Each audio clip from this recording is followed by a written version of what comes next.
এই যে ভেজা এই লাকড়িগুলো দিয়ে যদি আমরা দেই, যে দেখেন এখানে এই লাকড়িও জ্বলবে? এই লাকড়িও জ্বলবে। আচ্ছা, এই হাতে যে 2 টুকরা লাকড়ি আছে, এই 2 টুকরা দিয়ে জ্বালাবো। কতক্ষণ জ্বলবে? আরে ভাই এগুলো ওই যে বললাম 5-7 মিনিট জ্বলবে, যদি একটু বড় হয় এরকম হয় 15-16 মিনিট জ্বলবে। ওরে কি কোন! অবশ্যই। তাহলে আপনার এই ভেজা লাকড়ি জ্বলে কিনা দেখি তো। তো দেখেন, প্রমাণ দেখাই। দেখি এই ভেজা লাকড়িও নাকি এই চুলায় জ্বলবে? এই যে দেখেন। এটা কেমনে সম্ভব? আরে ভাই সবই সম্ভব ভাই, সব সম্ভবের চুলা এটা ভাই। এই যে দেখেন, এই যে দিলেন, ভেজা লাকড়ি জ্বলবে, লাকড়ির তাপ বেশি হবে, আগুনের তাপ বেশি হবে। আচ্ছা, লাকড়ি কম লাগবে। ঠিক আছে, আপনার সাধারণ কাঠের চুলায় কি হয়, কয়লা হয়, এই চুলাতে কোনো কয়লা হবে না।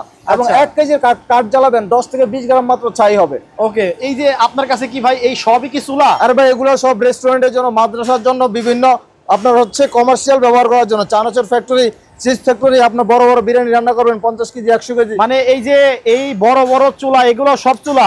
সব চুলা। মানে এগুলো কি কারখানার জন্য? এগুলো সব কারখানার জন্য, মিষ্টির ফ্যাক্টরি, বড় বড় রেস্টুরেন্টের জন্য। শত শত মাদ্রাসায়